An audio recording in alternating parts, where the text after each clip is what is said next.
Good morning. Good morning. How are you? I am so happy that you're here. You have come to the happiest place on YouTube, right? Because we talk about genealogy. We've got all of our friends amongst us, and we are having a bit of tea, whatever our favorite sip is. This is Elevenses with Lisa, and I am Lisa Louise Cooke. If you're new, I hope you will say hello and identify yourself as new in the chat. Because we have a really nice group of folks here and we love to welcome the newbies. If you're new to me, I am a genealogy podcaster. I have been back since, 2007. And I'm a columnist for Family Tree Magazine. I used to travel and speak and do presentations, but we'll be getting back to that, I'm sure sometime very soon. But I write books, I talk, I love doing YouTube. I love chatting about genealogy and sharing ideas, and I hope that you are going to pick up on some very kind of cool new ideas today. We're going to be talking about one of my favorite things. We are going to be talking about newspapers, and I can see that you guys are already talking in chat about what you're finding in newspapers. I love that. Actually, it's interesting when you see what people find. You just think, wow, that's kind of motivation. Somebody was talking about having a police officer in their family and they found some stuff. And I was thinking, I have a sheriff who was in Oklahoma in the 30s. I need to go dig into some papers and see some of the stories that he was involved in. And somebody else said that they had family from Tunbridge Wells. Bill is tuned in and he loves to hear that because that's where the Cooks are from. So, oh, yay. A first timer. Hi, is it Aileen? I'm guessing Aileen, lovely to see you. Welcome. And Patty, wow, Patty Prime, I know that name. Hi. I'm so glad that you guys are all here. So let's jump into it. Let's talk about some of the really cool new things that are happening. Let's see if I can make it all happen here. I'm going to put my little slideshow up. Well, if I can do it correctly. Yeah, there's the ding of the computer that says not right. Okay, let's see here. Here we go. I think we're there. I'm there. Hi. We are going to be talking about newspapers, and one of the really cool things that's happening these days is that technology is moving faster than ever. And there's been a new project over at the Library of Congress lab. And the lab is sort of a think tank. It takes a look at technological innovations and how they're progressing and how they might be able to be used to help this amazing, vast collection of digital collections over at the Library of Congress, how maybe they can make them more useful and help people find more of what they're looking for. I mean, they just have such a vast treasure trove at the Library of Congress. And so here it is here. And as you can see, they even have a little clickable spot for robots because it's really that artificial intelligence and machine learning that has really kind of jumped things forward. And, we're already seeing that at genealogy websites, certainly. And you're going to be seeing today how this is making an impact at the Library of Congress. So when you think about the Library of Congress, we think about Chronicling America, and that is sponsored jointly by the National Endowment for the Humanities, together with the Library of Congress. And they provide free digitized newspapers that span from about 1789 to 1963. And here at the Library of Congress's Chronicling America website, you can search for these. You probably at some point have done that. If you've read my book about newspaper research, you've probably definitely done that. And one of the things you can also find here is that little kind of purple button. And that will let you search to find out if a newspaper was in publication. So it catalogs all of the published newspapers from 1690 to the present time. So those aren't all going to be digitized. But if you don't find what you need in digitized papers, that's your next step, is to click that button. Well, one of the things I'm kind of a big advocate for and talk about a lot, particularly I was thinking about this in my using Google Books. If you're a premium member, you may have seen the video. Google Books, the tool I use every single day, and I really do. And one of the things that we talk about that is specifically imagery. The idea that these public domain digitized books and newspapers all have pictures, right? And lots of really wonderful, sometimes one-of-a-kind imagery. And since we know that they're in the public domain, that makes them all the more attractive for use in genealogy research. But they can be kind of challenging to find, right? Because whether you're looking through a book, there might be one or two pictures, maybe just one map that's been hand-drawn to talk about a specific moment in history, and all the rest of it is just typed text. That's kind of hard to slog through. Well, it's the same thing, definitely, with newspapers. But here's an example of what it might look like over at the Library of Congress. You do a search, and you kind of very quickly start to notice that, oh my gosh, there are pictures in there. But a lot of times, these pictures are not going to be easy to find because of the vast amount of newspapers. But you're looking at pictures like photographs, drawings, maps. I have found a couple of really interesting maps that I've just never found anywhere else. Sometimes they were created just for that article. Also, of course, cartoons, advertisements. The advertisements just give you such a deep look into the lives of the time frame because these are the products they use. This was what was in their home. So it's really fascinating to see all of this imagery. The tool that's going to make this much easier to deal with is Newspaper Navigator. This is brand new over at the Library of Congress's Chronicling America. It came straight out of the Library of Congress labs, and it takes advantage of this artificial intelligence. They refer to it as AI. I think they're really talking about machine learning. There's always lots of debate about what's the difference between them, but just think of it in terms of the computer, the machine is doing some of the learning for you, and it's doing it faster sometimes than you could ever do, and it's going to be able to then deliver more unique search results.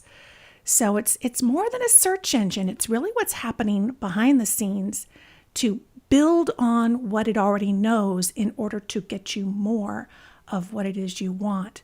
So let's talk about this Newspaper Navigator. This was actually a project that started this spring of 2020. And here's the URL. We'll have this for you in the show notes. So particularly if you're new to the show, know that the day after the live show, and you might be watching this on video replay later today on Thursday, the 24th.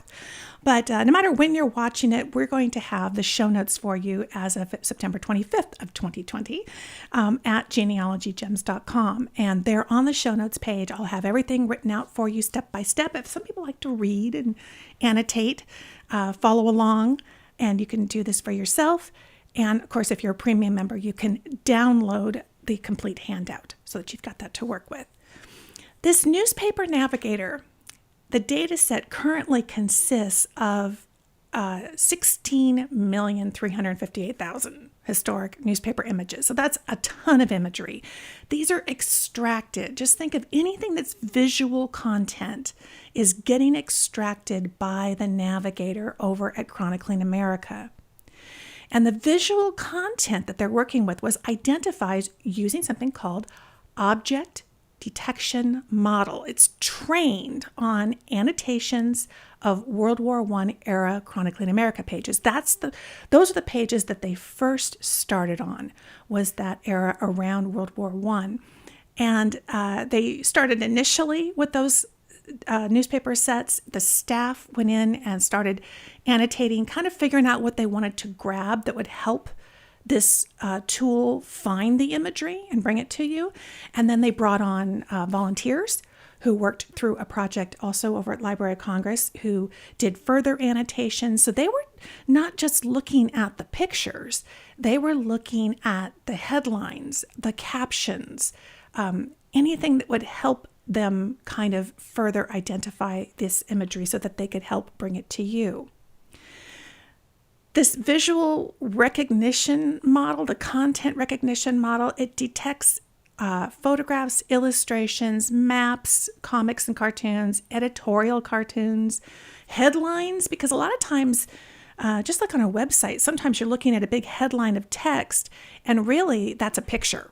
It could be very much a picture. So it stands out from regular small text, and they will grab that as well to kind of help.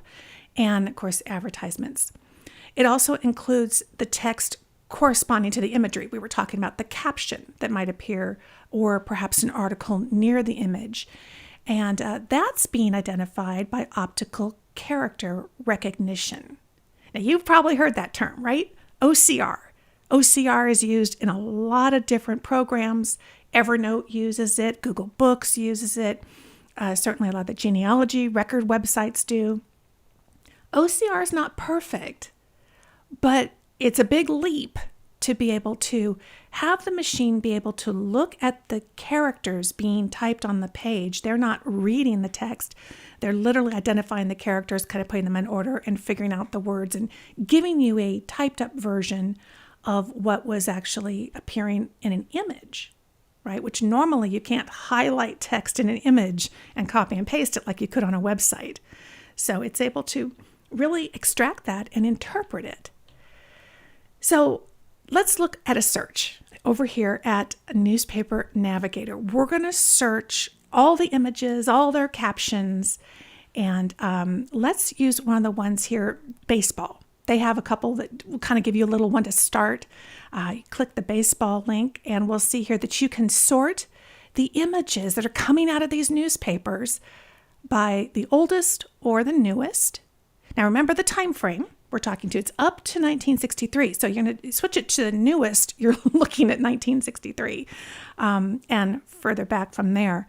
So depending on the time frame, but you can also filter down more specifically than that. But it's pretty cool if you have ever used Chronicling America and you've seen the pages. A lot of times those pages are so big that they appear as very small thumbnails on the page, don't they? So if a photograph or an image is on that page, it's almost impossible to really understand what it is unless you click through, load the page, zoom in, and take a look at the imagery. This is doing it for us. So you can see they've really cropped these beautifully.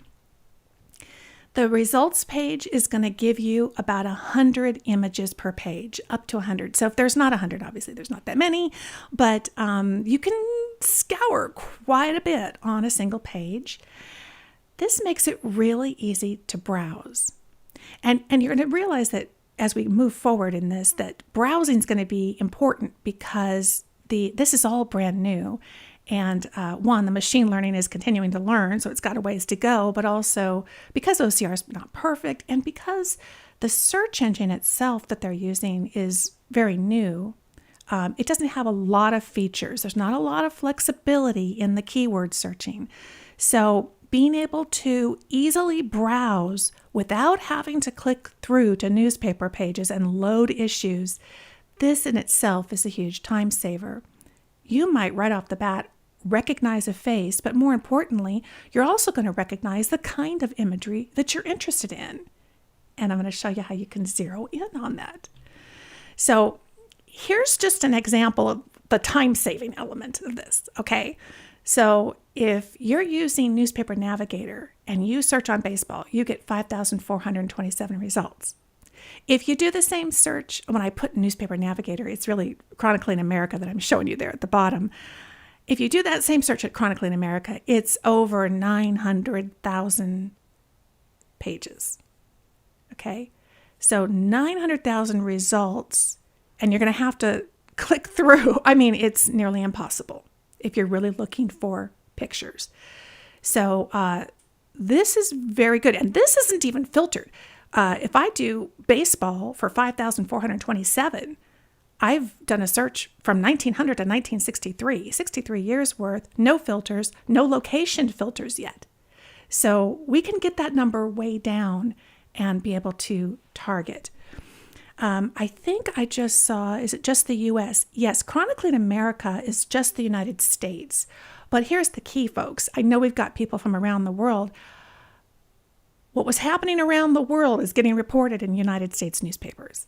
So I wish I had a newspaper navigator for you for Australia and England and all the different places that we have folks watching from. But let me tell you, I see lots of great articles from around the world in these newspapers. So I think you may still have some great success with that. So here's an example of blacksmith. So Bill's great-grandfather was a blacksmith in England in Tunbridge Wells. And so I'm going to type in blacksmith, and you can filter by state. So if I knew, well, okay, he moved to Oregon, so I'm going to just filter down to Oregon and see. Or maybe I'm just really looking for a representative image of a blacksmith. Sometimes you're not going to find your ancestors, but when you're doing genealogy research, it's really cool to be able to get an image from the time frame that's in the public domain. You don't have to worry about copyright, and be able to grab an image from the time to kind of represent it, whether you're doing a book or a video, one of the videos we talked about doing Adobe Spark, or a PowerPoint presentation, whatever it is you're doing. So this is searching by keyword, and of course you can filter by location, whichever state you want, and also by years.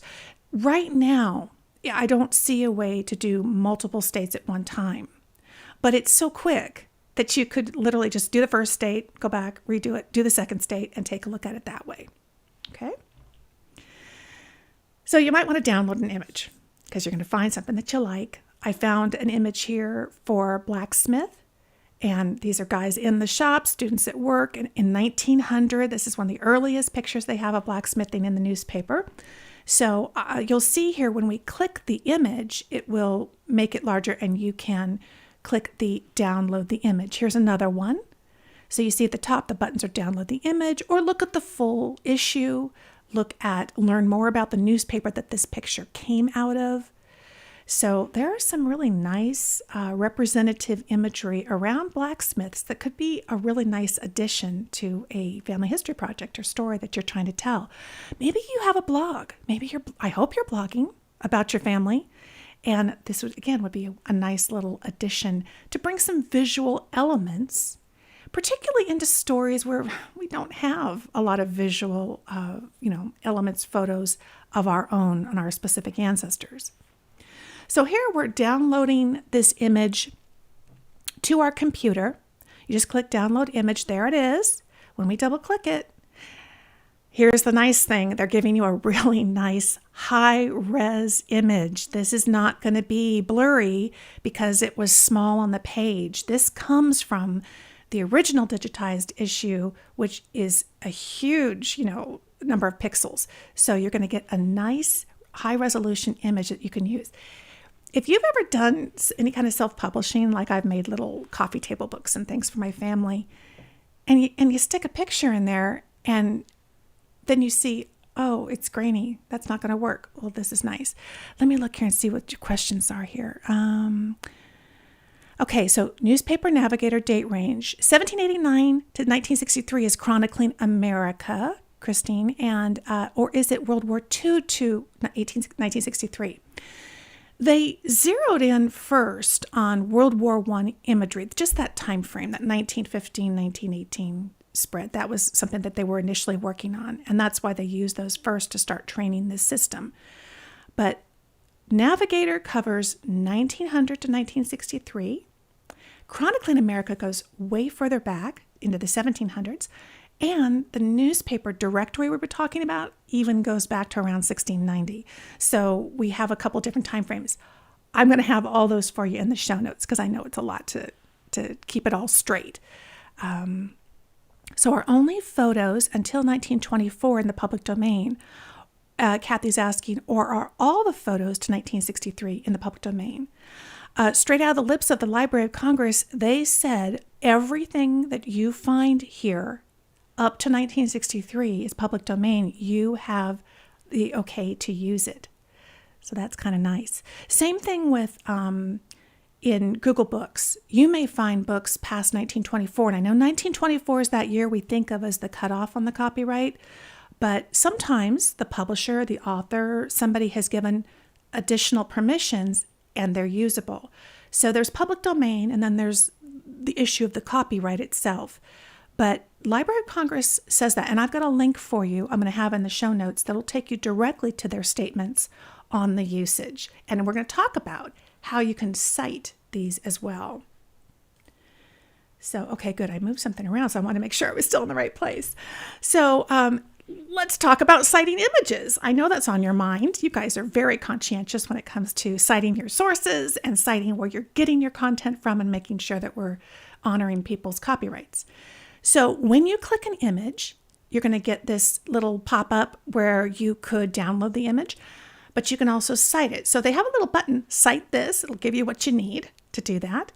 And it's in the public domain, so you can use it, but you are getting it from this website. It's the right thing to do to cite the fact that it came from this location.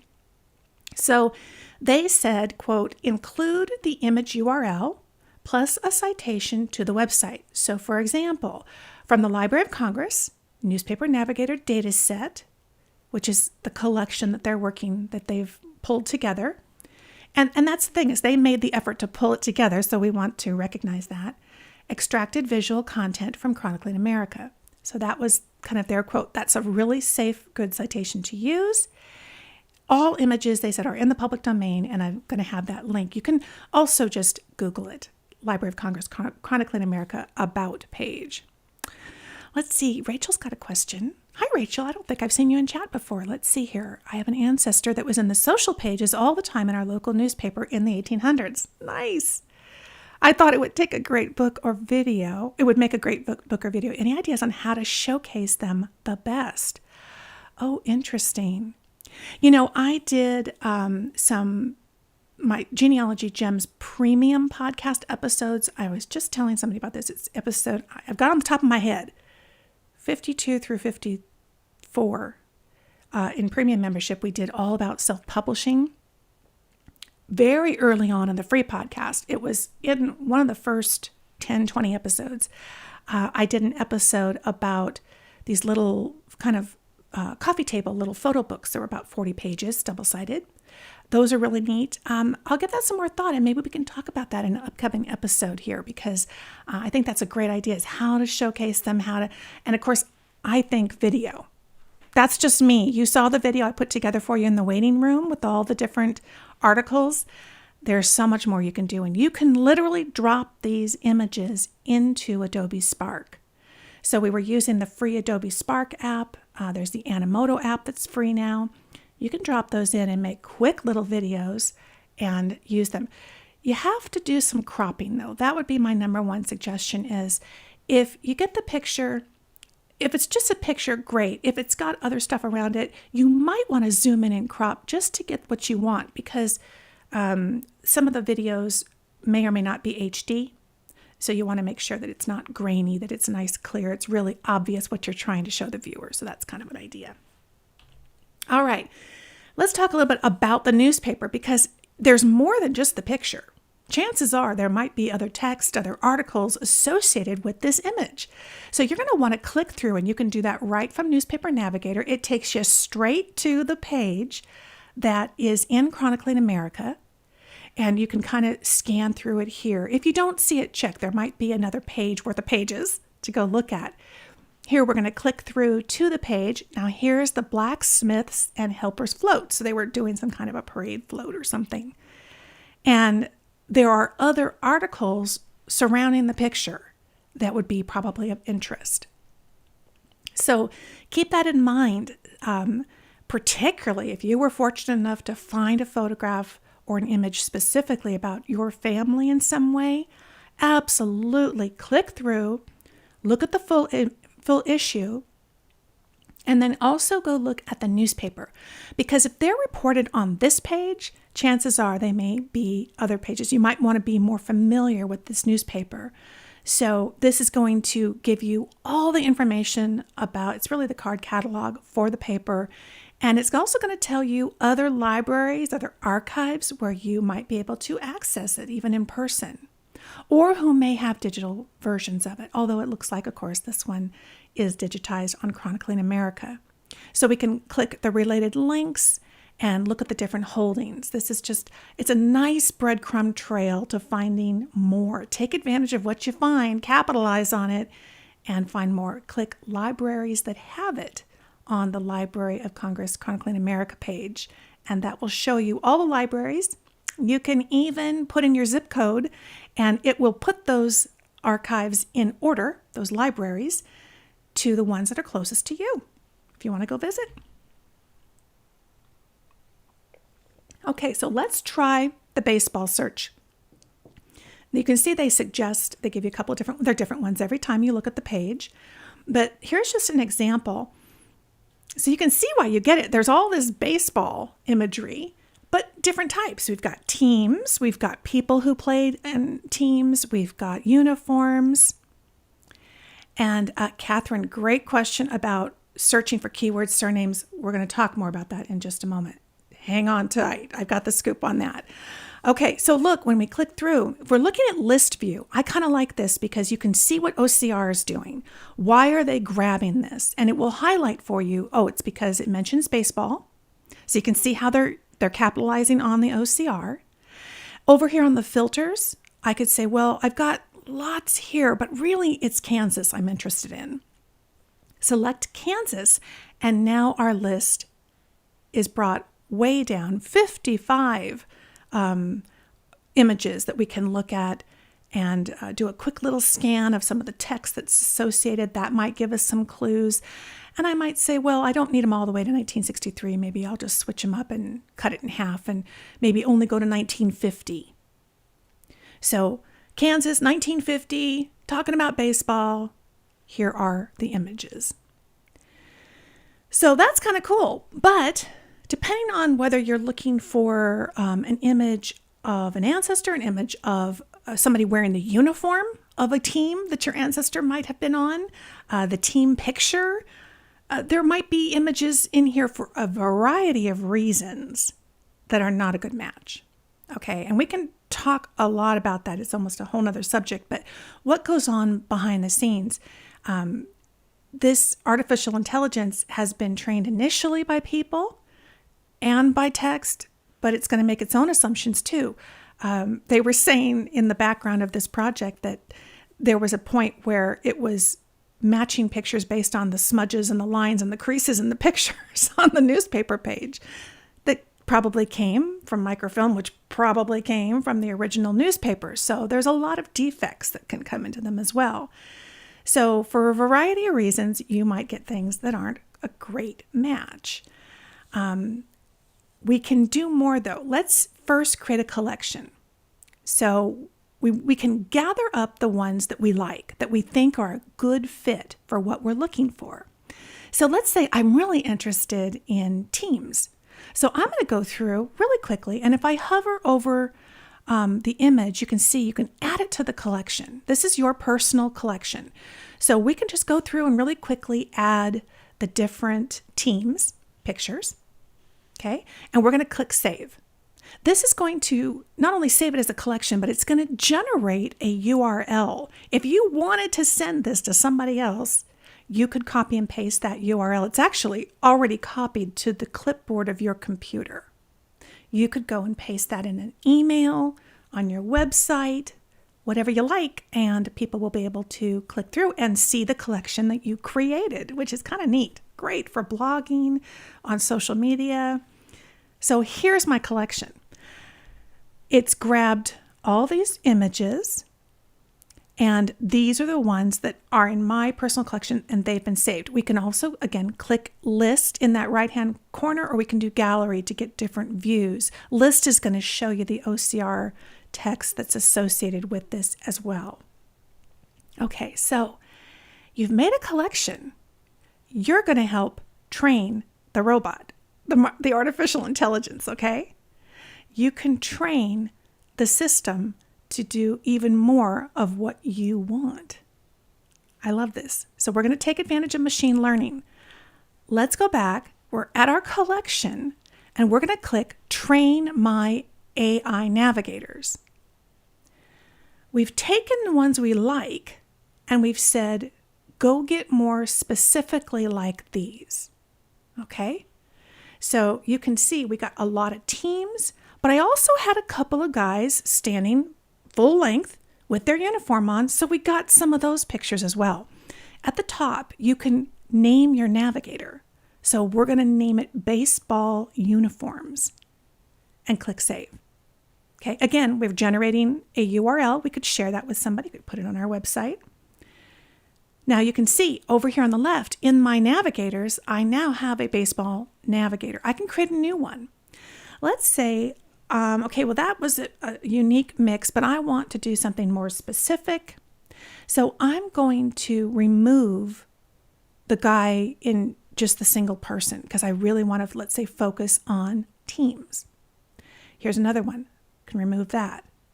Now we can go to the list on the right and we can add in more of what we want and we can train it.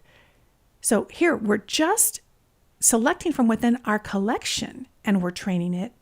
That did a lot. That gave us all group photos, didn't it?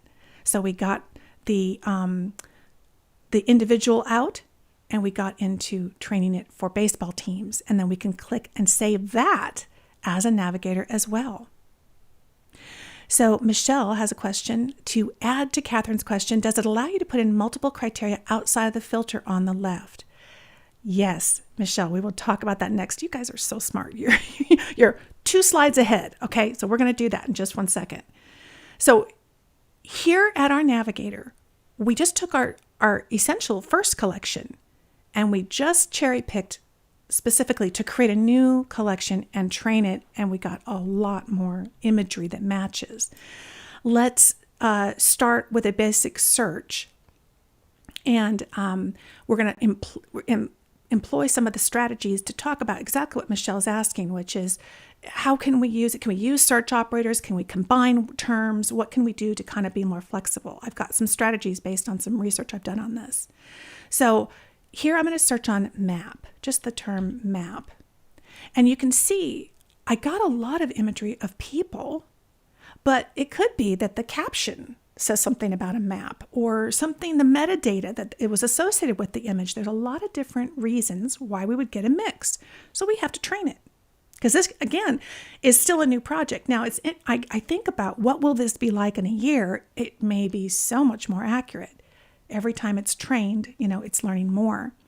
So I can see here, this is this first image on the left is a map from World War II over in Europe. Here's another one with several maps on the same page. So if I'm really strictly looking at maps, I would click those and highlight them. Notice that when I click it, it puts a little star on it. And on the right, you can see that when you click it, you're going to see that option for collection. When you click it, then it puts the red box, puts the star, and then we're going to click at the top, My Collection. Okay, so I've got 2 maps. I'm going to train my AI navigators. So we're going to click the, it's part of the menu here up at the top. There we go.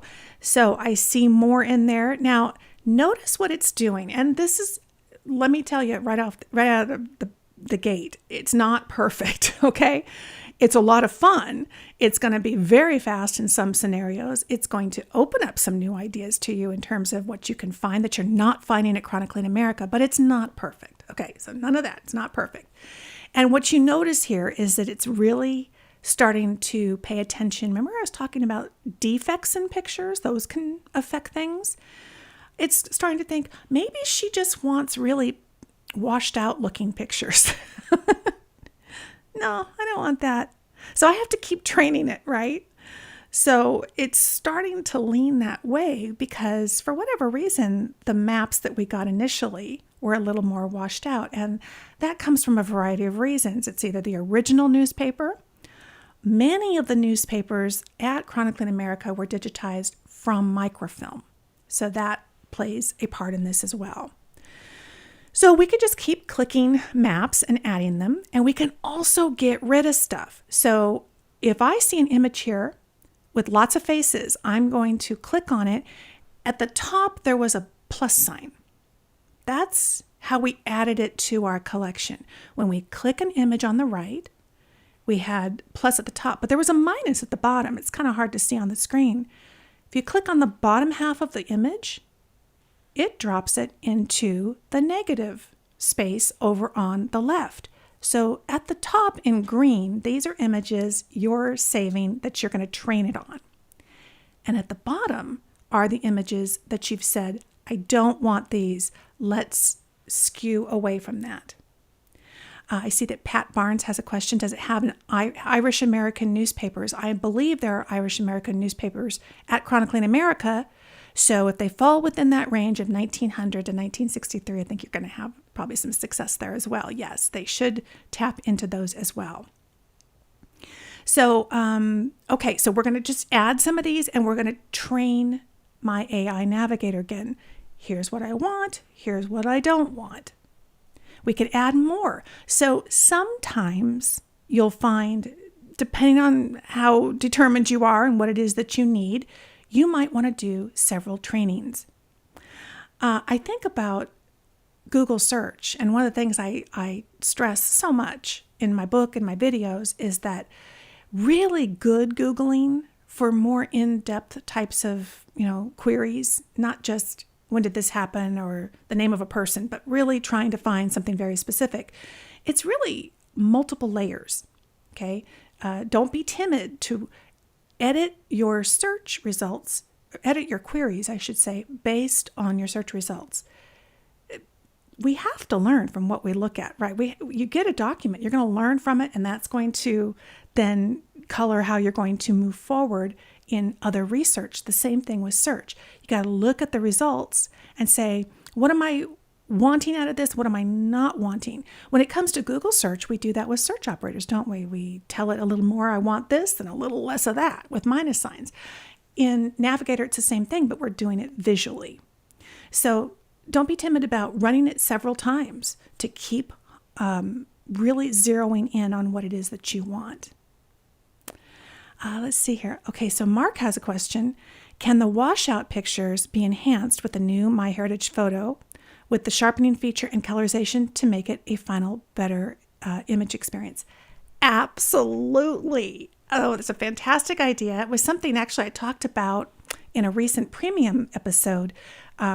Not just newspaper articles. I've done it with genealogical documents. I've had census records that were just a little too washed out, and I tossed them into MyHeritage, and that's going to sharpen them up, enhance them. I love it. Really fun, wouldn't it be, Mark, to take a photograph and not only enhance it from a newspaper, but actually make it color. Oh, you guys, we're going to be up all night. We're going to be up all night. There's so much to do. That's so much fun. I just love it. I have been at this for all week long. I've been obsessed with doing this. It's been so much fun. Okay. So once it says here, when you hover over train my AI navigators, once you finish adjusting your selections, click here to retrain your navigator. You just keep doing that. So here we've improved it again, and we can subtract more. We can also give it a name. Okay. So we don't want to lose track of what we've already done. Maybe you're in mid-training and you got to go do something else. Put a name on it. So you're going to name your AI navigator, click the save button, which is just above the plus sign on the center, and that's going to put it in your AI navigators. So here's maps. I'd say we've improved it quite a bit. There's some very interesting maps. And think about this with even your kids. Kids are doing research all the time and for school. And I just think this is another really kind of a cool tool that they could use to find representative imagery for what they're working on, as well as the limitless possibilities. Okay, so we've improved our search results, I would say. You can see that when you hover over it, you can go back, you can remove any and rerun them. If you want to start a new search, just click clear and restart. So here I did a search for boxers. And you can see I've done some training here. Okay, so I've created a collection initially, put in the word boxers, got, didn't get any pictures of underwear, but I got dogs and I got people, right? I got boxing rings. So we selected the initial ones I wanted first, got those up at in the plus area with the green boxes, trained it with the AI Navigator, went through and deselected many that you see there in the bottom, surrounded by blue. And then I've got, since I named it, you will always find it once it's been named, your AI Navigator is going to be over here on the left, and you'll see Boxer. So you can have multiple ones. And then on the right is the trained search results that it found. It's very cool.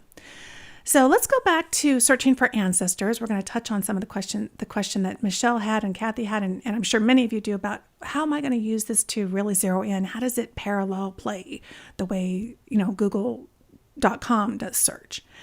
So here is my husband's great grandfather, Lars Johan Larsen. Okay, he also went by very commonly L.J. Larsen. So let's say I want to see if I can find something for him. And, so I see a note here. The Chronicling America website is currently offline, undergoing maintenance. I probably broke it this morning. I was using it this morning, literally. Wow. Okay. I'm sure it'll be back on. So here's an example. I did a search for L.J. There's a space there. L space, J space, Larsen. That's how I would type it, okay? And I got one image here. So when I click through to it, it says here from 1903, L.J. Larsen, whose cut of his pleasant and well-arranged home is above, was born. See, it's OCR. So that's interesting in itself. But we do get some gist of information. This guy is from Sweden. We know what his name is. We know what the year is. So there's lots of information we can click through and look at it on the page itself and learn more about the newspaper. Now, look at the variations.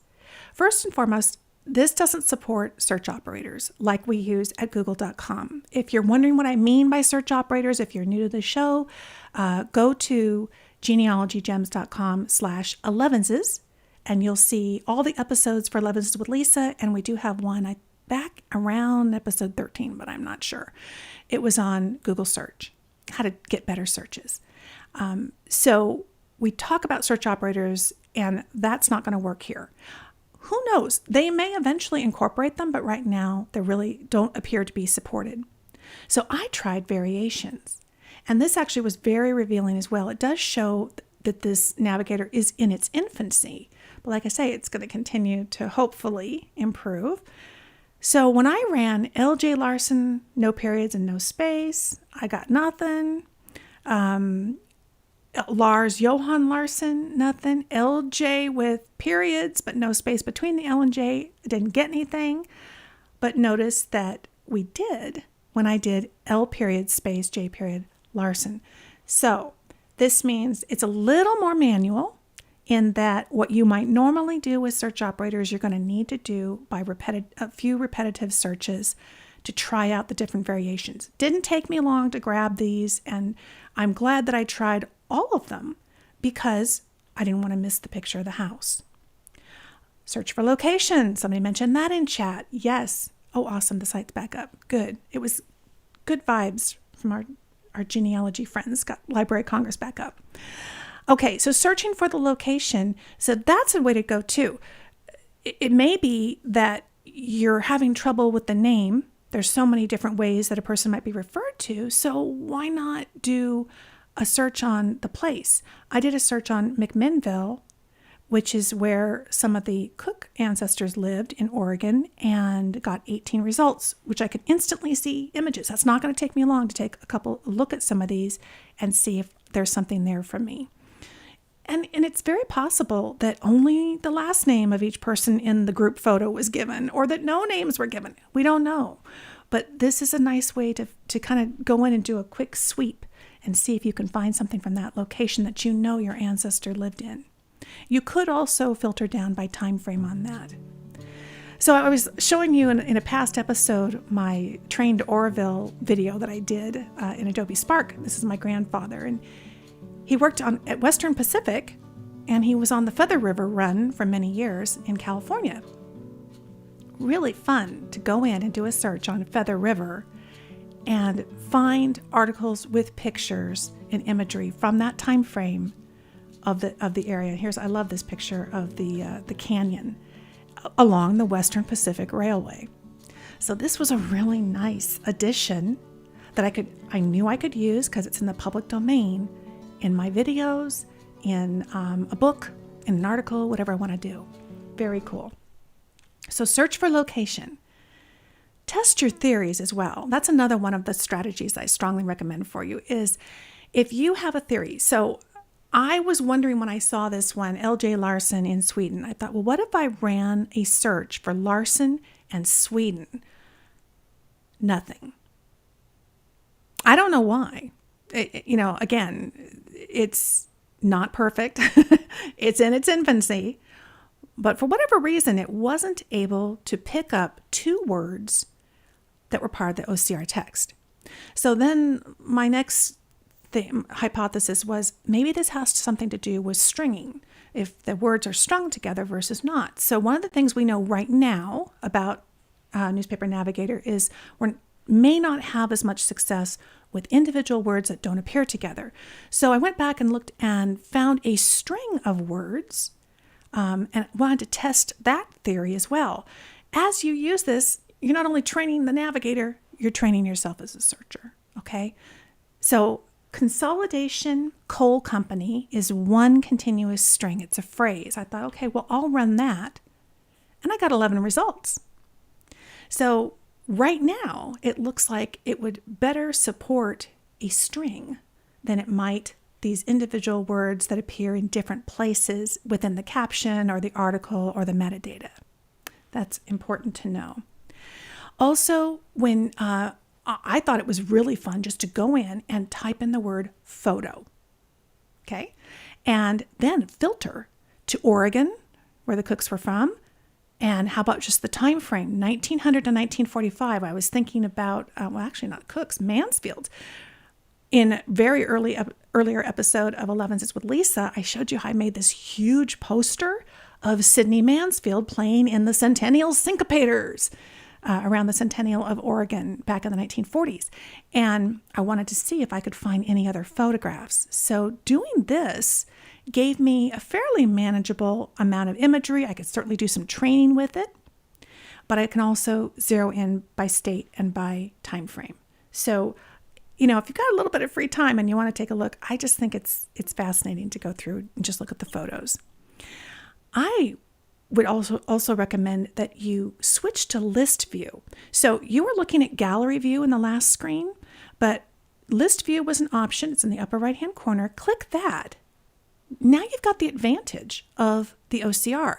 So I use my Control F or Command F on a Mac and do a find on the page. And let's just do a quick find for the last name. Alclany or Mansfield or whatever the name is, and it will pop to it. Even if there might be 100 in the list, it's going to say, we've got it here and we've got it here. Really speed it up. So I know you might have felt discouraged. Oh, Lisa, that's going to take too long to browse through all this. But convert to list view and then do your find on page. And I would just target specific words. Check it out. It's going to be great. It's going to speed things up for you. If you want to learn more about this, I just think machine learning is fascinating. It's making a huge impact in a lot of different areas in our lives. And data archaeology is the place in the menu to go check out more on the background. I know we have some folks who've been in computers for their whole lifetime or certainly their whole professional career. You might be really interested, as I was, to go through and read the data archaeology on this. And some of the biases and things that are built into machine learning, these are things we have to keep in mind as well. And here you're also going to find links to collections. So they have already collected certain data sets. So for example, and it goes into how you can actually search for these yourself or call them out of the data collections. So in 1905, you can literally download the zip of every illustration or every map that appeared in a newspaper in 1905. That's kind of cool. So that's a fast way to go. You can see that they have already done a lot of different things: cartoons, headlines, illustrations, photographs. you can go through and download those zip files. So that's a lot of fun. Chronicling America's newspaper, Navigator. I think it's an exciting time to be researching newspapers. It's kind of the last frontier when it comes to genealogy research because they are by no means all digitized. We've got all the census records online, all that, but we don't have newspapers. And there's just a massive collection here that just got a little easier to search.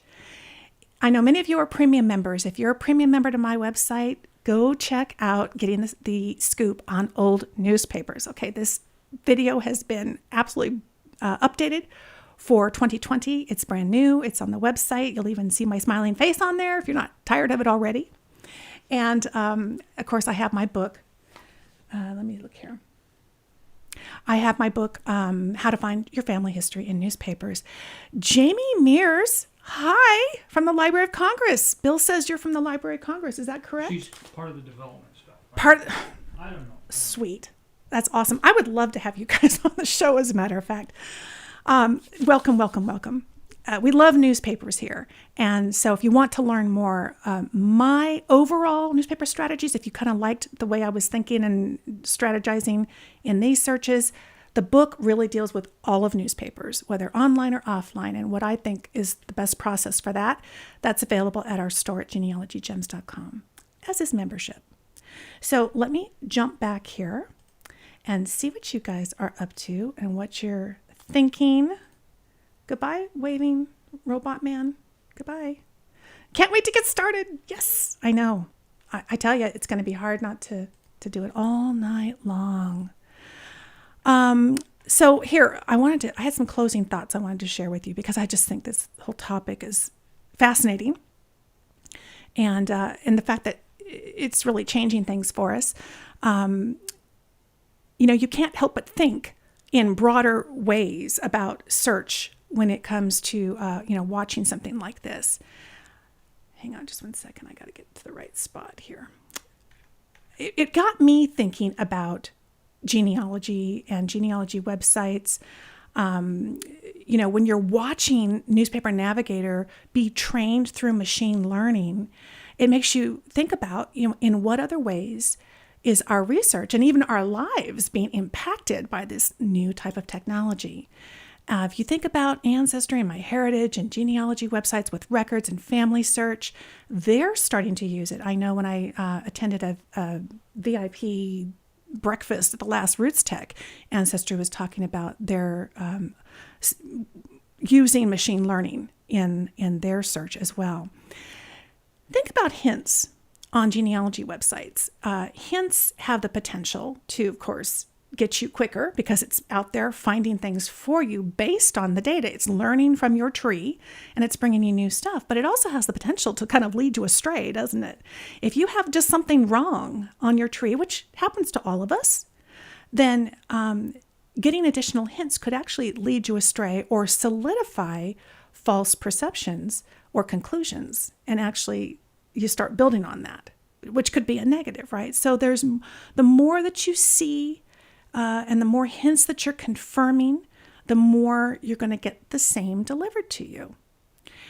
And in everyday life, I was thinking about how does this kind of impact our everyday life? Well, in everyday life, information, of course, is being delivered to us from a variety of ways, particularly our phones and everything else. So in social media, if you think about now, we're seeing friends, we're seeing videos, we're seeing politics, we're seeing just news, things that are happening. And we actually, every time we use Facebook, we're training it, in a sense, into what it's going to deliver to us. Have you noticed that you tend to see some people more than you see other people in your feed? I have a neighbor who was saying, "You've never liked my stuff. What's happening?" I said, "I don't think I've ever seen your stuff." Now, I have a lot of Facebook friends just over the years of being in the genealogy circuit of speaking and meeting people and that kind of thing. But, only so much can rise to the top. And of course, based on what I'm already looking at, he may never have popped up. So this whole idea of machine learning, my point is to be aware of it, to know that this is going on in the background. And so just like we were talking about in Google search the other day, in a past episode, what you're getting as a result isn't always the complete picture. And I think that's really important to remember. In fact, it can be really easy to start to feel like you're kind of in an echo chamber of information because it starts to get narrowed down because it keeps wanting to feed you more of what it is that you are saying that you're looking at. So, keep that in mind as you're moving about your day and you're looking at what's coming to you online. We're spending more time online than ever, which we talked about in our security episode. And I think it's really important to remember that in the end, we have to think for ourselves. We have to do our own homework. And we can remember that what we're seeing is not always the complete picture. And we always want to test and retest the conclusions that we've come to ensure that we're not perpetuating the incorrect because of what we think we're already looking at and getting involved in. I hope that makes sense. It's a new vast frontier, and it can make huge strides for us in our genealogy research, but it also has its foibles and faults, and we want to be aware of it, and hopefully we'll keep you abreast of everything that's happening, particularly that pertains to how it's impacting your genealogy here at Genealogy Gems. Gosh, I can't believe it's already 11:56. I did my best to answer some of your questions, and I will definitely go through the chat log, and in the show notes, which will be published tomorrow, I'll be answering the remainder of any questions that are still out there. With that,